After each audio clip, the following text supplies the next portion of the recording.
Hello boys, girls, mums, dads and families.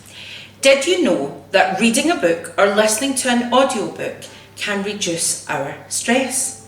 Did you know that reading increases our vocabulary and it improves our memory? Well, our Rayana Charter School warmly welcomes you back to Tuck In Tuesday, our weekly story time before bedtime.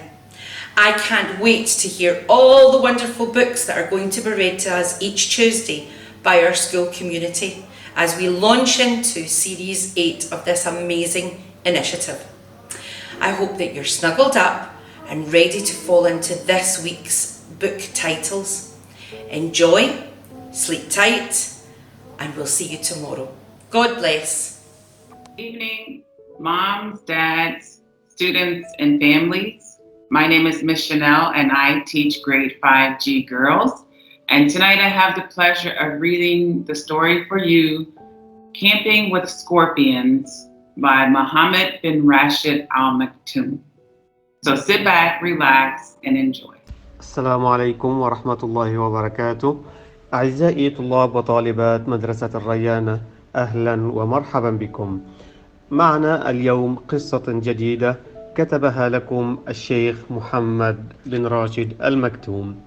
عنوان قصتنا النوم مع العقارب. As a young boy, I dreamed about mastering the skills of the desert. I asked my father, "When can I learn to hunt?" His answer was fast, and with a glint in his eye, he sent me into the desert, far, far away from the sea. I stayed with his friend Humaid, who is a hunting expert. منذ صغري وأنا أحب المغامرات وأطمح لتعلم فنون جديدة في البحر والصحراء.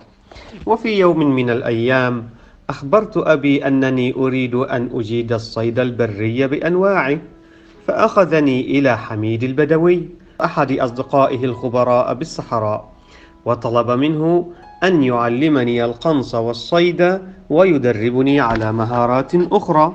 لم يكن حميد وأسرته يسكنون قرب الماء، بل في عمق الصحراء مع الإبل والغنم والصقور وكلاب الصيد.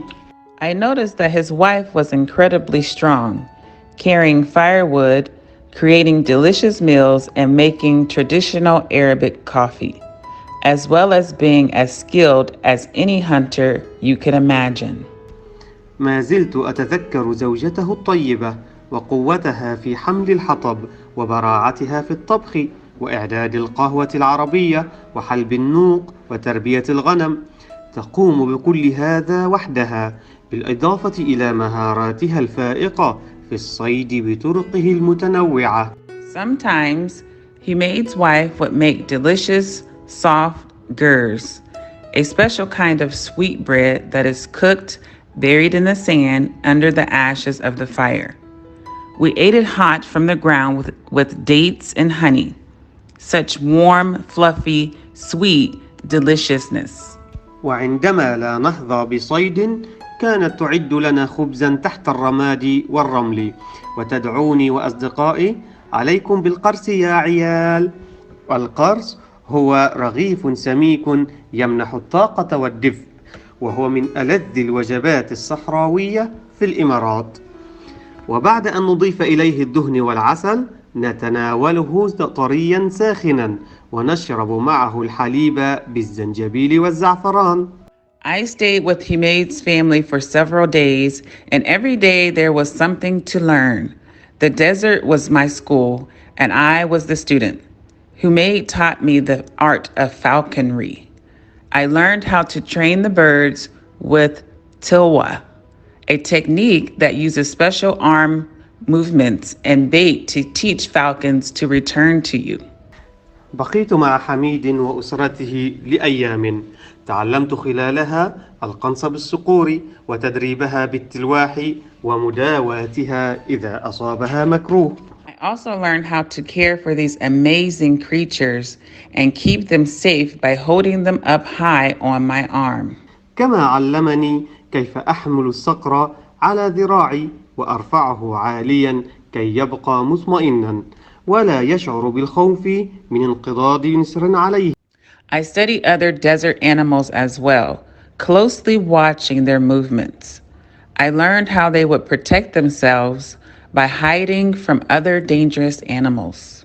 وفي أوقات الراحة تأملت حركة الحيوانات وخدعها الكثيرة للاختباء، وتعلمت حيل اصطيادها وكيف نحمي أنفسنا من الحيوانات المفترسة.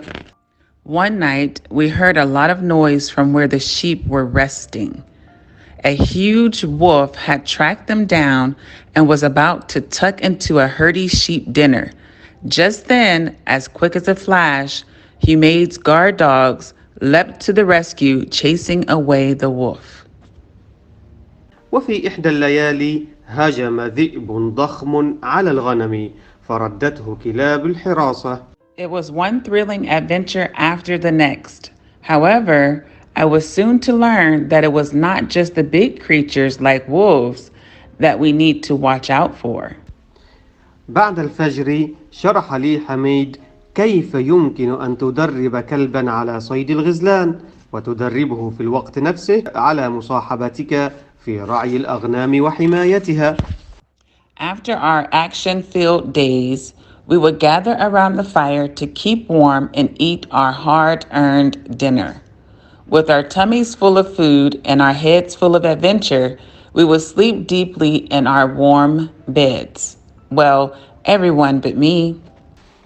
وفي المساء كنا نجتمع حول النار لنتناول العشاء والاستمتاع بالشعر والقصص المسلية، ذكريات ستبقى في ذهني بأفراحها وآلامها.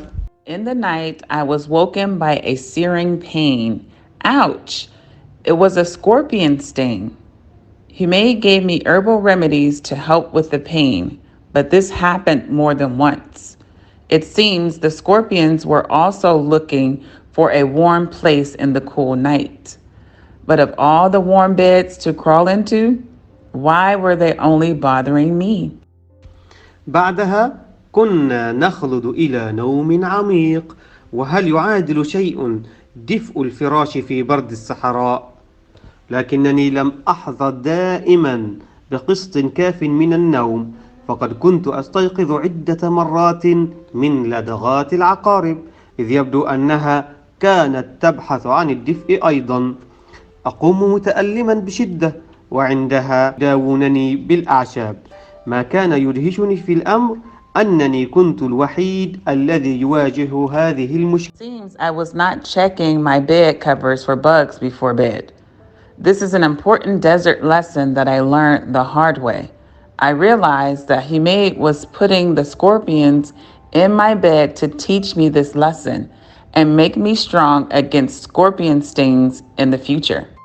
نعم، كنت أنا الوحيد الذي تلدغه العقارب، وذلك لسببين.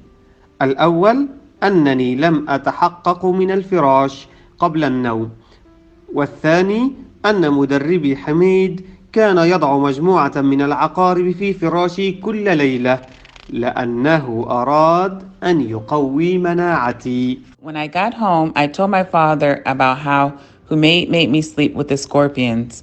He laughed with that same glint in his eye. I knew Humaid would teach you everything about the desert. From that day on, I would think twice before asking my father if I could learn new skills. عندما عدت إلى أبي أخبرته بما فعل حميد، فضحك ثم قال: كنت أعلم أنه سيحسن تعليمك فنون الصيد وسيحرص على تدريبك على مهارات العيش في الصحراء وبيئتها الصعبة. ومنذ ذلك اليوم صرت أفكر مرتين قبل أن أخبر أبي عن الرياضة أو المهارة التي أريد تعلمها، فكلما فعلت أرسلني إلى مدرب صارم آخر دون تردد. ترى متى أتعلم صيد السمك والغوص في البحر؟ Good night, boys and girls. I hope you enjoyed this story. إلى هنا أعزائي انتهت قصة اليوم. أتمنى لكم نوما سعيدا، والسلام عليكم.